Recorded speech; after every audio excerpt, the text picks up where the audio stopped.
अब short notes में आपको वही चीज लिखनी है जो आपके हिसाब से इंपॉर्टेंट है। ये स्टैंडर्ड हो ही नहीं सकते, क्योंकि बच्चे ऐसा बोलते हैं सर आप बना के दे दो, अरे वो शॉर्ट नोट्स की जगह वो फिर से लॉन्ग नोट्स हो जाएंगे।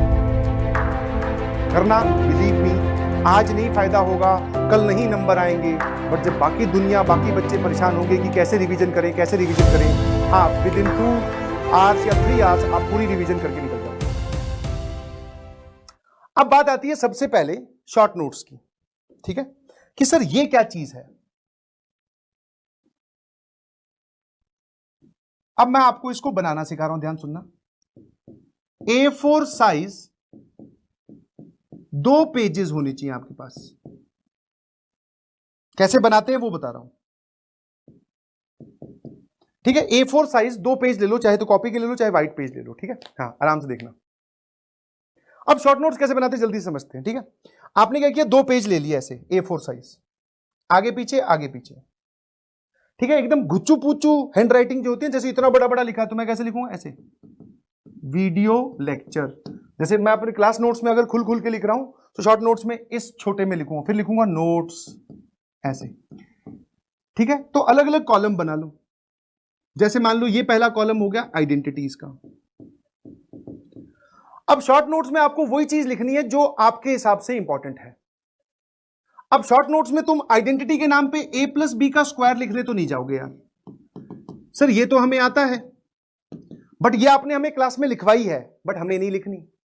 हमें यहां पर सिर्फ वो लिखनी है जो हमें थोड़ी सी परेशान कर सकती है। जैसे हाँ सर ये वाली चीज एक नहीं सीखी थी कि a+b+c का स्क्वायर, ये मुझे लगता है कि मैं भूल सकता हूं, तो आइडेंटिटी के नाम पे ये लिख लिया। फिर सर आपने ये वाली बताई थी, that is a³ + b³ + c³ -3abc बराबर ये वाली चीज। फिर इसमें ये भी बताया था कि ये वाली चीज 0 हो जाए तो सर क्या होता है, वो सारी लिख ली, ठीक है, आइडेंटिटी खत्म। फिर आगे हम सर वेवी का मेथड पे WCM पे। अब ऐसा नहीं है कि WCM के मैंने सारे स्टेप्स लिखवाए हैं, आपको यहां पर WCM लिखना है, नहीं। आपको क्या करना है,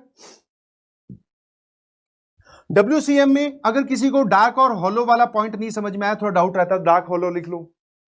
डिनोमिनेटर के रूट्स पे हमेशा हॉलो सर्कल आता है, ये बात पता है तो मत लिखो, अदरवाइज लिख लो।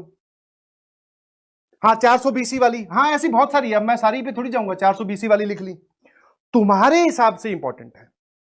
हो सकता है पहले वाले का, अब वही बोल रहा हूं तुम्हारे हिसाब से, हो सकता है किसी के लिए तो ये भी इंपॉर्टेंट हो, सर मुझे तो ये भी नहीं याद रहती, तो वो ये इस बात को लिखेगा।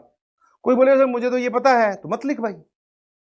ये पेज किसी बच्चे के 2 भी हो सकते हैं, किसी बच्चे के शुरू शुरू में 4 भी हो सकते हैं, क्योंकि सबकी इंपॉर्टेंस अलग अलग है, सबके सोचने का और याद रखने का तरीका अलग अलग है भाई।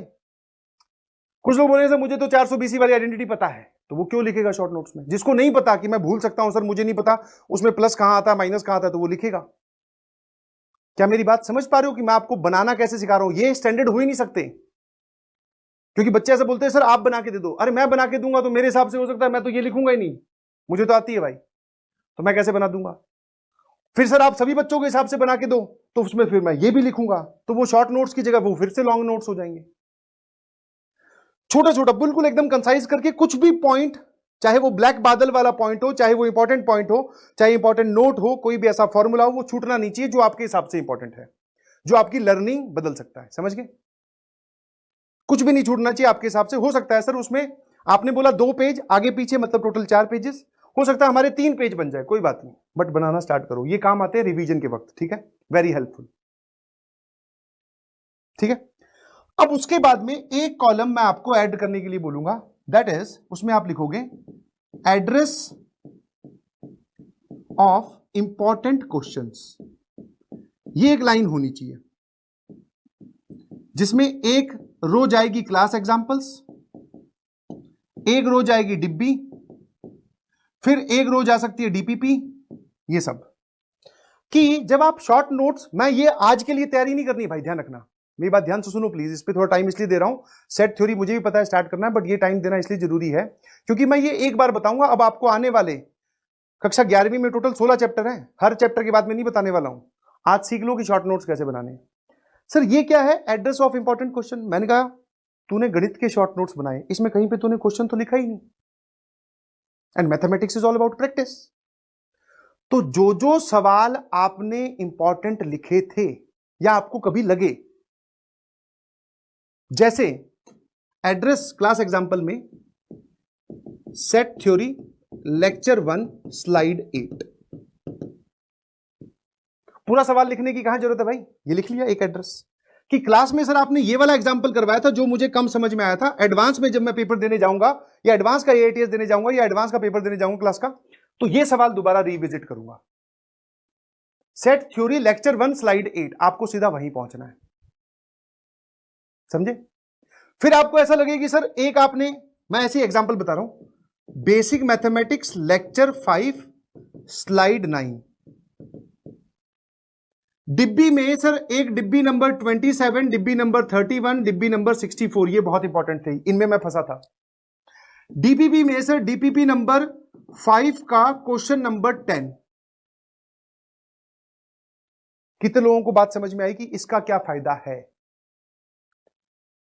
इसका फायदा है ना, जब तुम लास्ट मोमेंट पे जब रिवीजन कर रहे होगे बेसिक मैथमेटिक्स 20 लेक्चर में पढ़ाए गए चैप्टर का, तो 20 लेक्चर में तो हमने 250 से ऊपर सवाल सॉल्व किए, 250 को 250 दोबारा करोगे।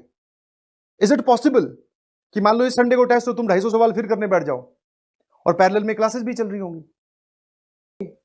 और सच सोचो, अब जब हम जेईई एडवांस में, जस्ट इमेजिन योरसेल्फ 1.5 साल बाद में आपने सेट थ्योरी के नोट्स उठाए 20 लेक्चर के, सर 60 पेज या 70 पेज के नोट्स हैं, दोबारा सारे कहां से रिवाइज करें। हमारे पास में लास्ट में रिवीजन के नाम पर ये 2 पेजेस होंगे और उनमें लिखा हुआ ये एड्रेस होगा। एड्रेस का पेज चाहे आपको अलग से ऐड करना पड़े, कोई दिक्कत नहीं है, कर लो। सवालों का एड्रेस होना चाहिए कि ये सवाल मुझे फिर करके देखने हैं। कितने लोगों को बात समझ में आई। तो ये इसका की पॉइंट है जो बहुत सारे बच्चे नहीं करते हैं, उनको यही नहीं पता, तो सवाल सॉल्व कर रखे उन्होंने अच्छे तरीके से, खुद ने कैलकुलेट कर रखे हैं, बट रिवीजन के वक्त वो सवाल सॉल्व कर ही नहीं पाते क्योंकि उनके पास में ये इंपॉर्टेंट क्वेश्चंस का एड्रेस ही नहीं है। एक बार क्लियर है तो सीएलआर लिखकर भेजना प्लीज, क्योंकि ये बात मेरी समझानी बहुत जरूरी थी। ये सब तो आप अपने हिसाब से नोट्स में से देख देख के लिख ही लोगे, बट व्हाट अबाउट दिस, ये कोई नहीं करता है। करना, बिलीव मी, आज नहीं फायदा होगा, कल नहीं नंबर आएंगे, बट जब बाकी दुनिया, बाकी बच्चे परेशान होंगे कि कैसे रिवीजन करें, आप विद इन 2 आवर्स या 3 आवर्स आप पूरी रिवीजन करके निकल जाओगे। बाकी लोग ये सर, बाकी एक बच्चा आपके बगल में बैठा, वो बोल रहा है सर बेसिक मैथमेटिक्स के लेक्चर के ना 70 पेज के नोट्स हैं सर, कैसे रिवाइज करूं। घूमता रहा भाई, कैसे का जवाब ये रहा।